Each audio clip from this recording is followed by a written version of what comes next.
Oficiais de polícia, qual a coisa mais burra que você já viu um criminoso fazer ou dizer? Ensaio do I. A ré opta por se representar. Ela tenta introduzir provas durante o julgamento, mas rapidamente bloqueada pelo acusaço. O juiz, talvez tendo pena do naufrágio em chamas que foi a defesa desta mulher, pede para ver as provas. Foi um recibo do bar que ela deixou antes de eu detê-la que mostrou que ela comprou 2 grandes margaritas. Toda sua defesa foi: eu não poderia ter ficado bêbado depois de apenas 2 margaritas. Ela foi considerada culpada. Minha razão inicial para detê-la foi que ela desceu um dique na beira da estrada para chegar a uma passagem do McDonald's.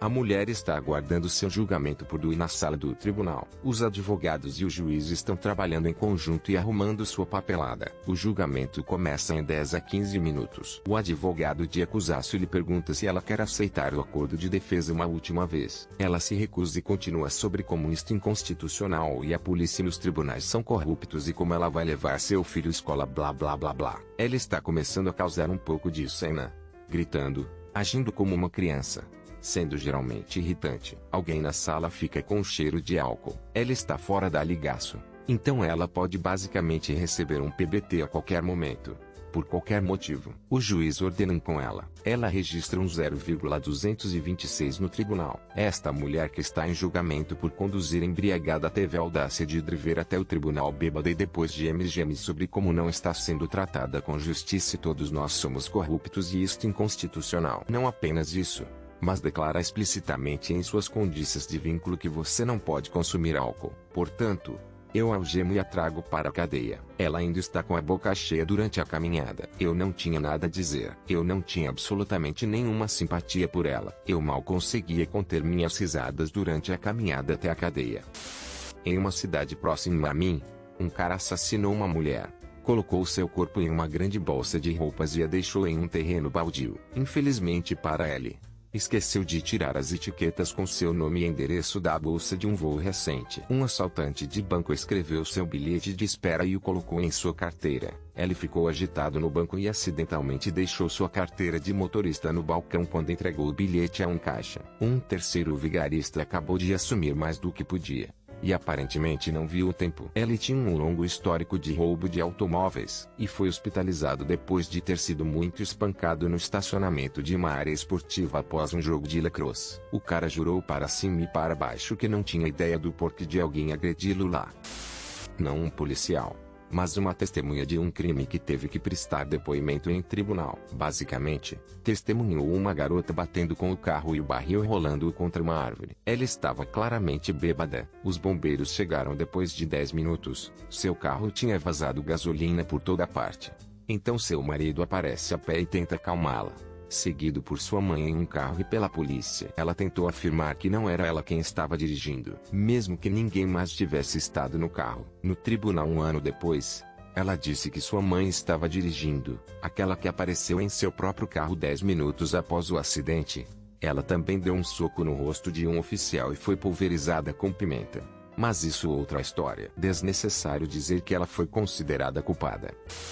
Não um policial, mas andava com frequência como parte de um programa de treinamento. A coisa mais idiota que vi alguém fazer envolveu uma daquelas caixas de cachorro que você pode carregar, como para um cão pequeno como um chihuahua. Essa mulher estava tendo uma disputa com algumas pessoas que tinham seu cão em um desses canes de transporte sentados no chão. Havia 13 oficiais no local. A mulher recebeu um bilhete e o jogou no chão. Foi dito a ela: pegue isso ou você será preso por lixo. Quando ela o pegou, ela chutou o canil com força suficiente para fazer o canil rolar. Ela foi imediatamente agressivamente levada sob custódia e acusada de crueldade animal. Vamos odiar esta mulher porque ela foi a pessoa mais irritante com quem eu já interagi. Ela ligou para o 911 para dizer que havia pessoas que ela não conhecia de cócoras em seu apartamento de garagem e que elas tinham uma faca. Chegamos lá e os ocupantes tinham toneladas de pertences de pessoas comuns que não correspondiam ao perfil dos ocupantes. Além disso, todos os seus pertences estavam espalhados ao longo do chão lá fora no beco.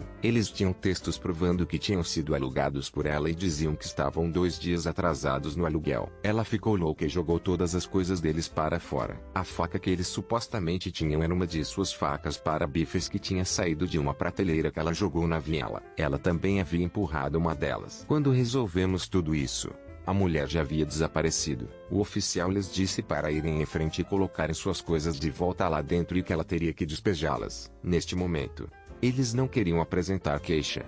Então saímos para dar uma volta e dissemos a eles para ligar de volta se tivessem mais problemas. Eles ligavam de volta em 10 minutos. Ela voltava e empurrava um deles, fazendo outra birra de mal humorístico. O bilhete que ela recebeu foi por agressão por contato. E o resto história. Jogaram o bilhete no chão, chutaram seu cão e foram levados para a cadeia. A melhor parte foi que durante toda a viagem para a cadeia ela continuou sua birra, perguntando como ia para a cadeia quando chamou a polícia e ela não fez nada de errado. Não importava quantas vezes ela dissesse que não tinha feito nada de errado ou que não deveria ir para a cadeia. Foi exatamente onde ela foi parar. Mina copiada de um fio semelhante anterior, na aplicação da lei, mas não um policial comum, meio de mandado de busca procurando por um cara. Muitas condenações por drogas no passado. Encontramos um rombo ainda queimando na bandeja de cinzas da sala de estar, mas nenhum sinal do cara na casa. Tenho 99% de certeza de que ela está na cavidade do telhado. Eu anunciei a meu parceiro, acho que ela está lá em cima. Devemos procurar. De repente, o teto começa a falar. Ouço mais macio não. Ei, ponto merda. Eles podem me ouvir. Não. Está tudo bem. Então meu parceiro disse na mão. Eu não ouvi aquele cara dizer que não devemos olhar lá em cima. O teto responde com doce. Eu sabia que eles não me encontrariam. Escusado será dizer que procuramos e tiramos um cara muito pedrado de debaixo dos tachos de isolamento. Nota lateral. Eles fazem comichão no AF. Portanto, tenha cuidado ao escolher seus esconderijos quando estiver apedrejado. Isso me faz lembrar uma piada que meu pai gosta de contar o tempo todo. Então, os partidários de Tito estavam se escondendo dos nazistas em um poço. Os nazistas vêm à procura deles e começam a falar. Um nazista disse: talvez eles estejam se escondendo na floresta. E os partidários, imitando o eco do poço, repetem: talvez eles estejam se escondendo na floresta. O outro nazista diz: talvez eles estejam na aldeia. E eles repetem: talvez eles estejam na aldeia. Depois o terceiro diz: talvez estejam no poço. Ao qual os partidários ecoam: talvez estejam na aldeia. Um amigo que oficial me disse isso um pouco atrás. Ela estava dirigindo perto de onde morava um conhecido ladrão de carros. Então ele passa por lá. SUV na entrada sem etiquetas. Anda. Dirige o vinho. Roubado. Agora a propriedade tinha uma casa nela. E depois lá atrás, uma pequena suíte de sogra em direito onde morava o ladrão. O policial sai pelas traseiras. Bate e depois ouve a porta de um carro. O policial começa a trabalhar. O motor arranca e o ladrão está dirigindo no SUV roubado. O policial sabe onde ele abandona os carros roubados. Então o policial vigia aquela área. Com certeza. 2 horas depois o Jeep rola com o Jeep seguindo-o. O motorista do Jeep limpa o traço, limpa a maçaneta da porta externa e entra no Jeep. O policial os encosta e prende os dois. Porque ambos o Jeep roubado. O oficial tira a carteira de motorista. Manda outro oficial para seu endereço e adivinha? Ela também tinha um carro roubado em sua casa. 3 carros roubados recuperados. 2 pessoas na cadeia. Tudo porque um oficial decidiu parar no último endereço de um ladrão. Um policial em uma cidade pequena encostou um carro uma noite e reconheceu o garoto. Cheirou erva dentro do carro e disse: me dê a erva e eu não vou revistar seu carro. Não vou te dar uma multa e você pode seguir seu caminho. O garoto luta com ele. Diz que não sabe o que é esse cheiro. Não há erva. E como posso confiar que você não me levará para Estácio se eu lhe a der? A Bill promete novamente que se ele lhe entregar a erva, ele o deixará ir, sem fazer perguntas. O garoto continua sendo um idiota. A Bill procura no carro e encontra muitas outras drogas escondidas por toda parte, assim como a erva daninha. A Bill diz: tudo bem, vamos para Estácio. O garoto fica chateado e diz: você disse que não ia fazer isso. Veja, eu não podia confiar em você. Eu gemo e rio cada vez que penso nisso. Que idiota. Não um policial, mas meu irmão era. Ele me disse que uma vez ele almoçou no Popeyes enquanto estava de uniforme, com excesso do chapéu. Uma vez dentro do caixa, o caixa começou a fazer seu pedido. Então parou na metade do caminho e virou-se para um colega de trabalho que acabou de subir. Não me lembro exatamente o que foi dito, mas basicamente o cara que levou o pedido de meus irmãos pergunta a outro cara se ele levou sua erva daninha. O outro cara diz que sim, Mas Ellie não fumou tudo e passou a entregar a erva para Ellie. O cara então diz legal para não se preocupar que tem outro esconderijo em seu carro para emergências como esta. Meu irmão disse então que Ellie só queria almoçar. Os caras então perceberam que Ellie era um policial. Um cara disse algo como não novamente, quando meu irmão começou a prender o caixa.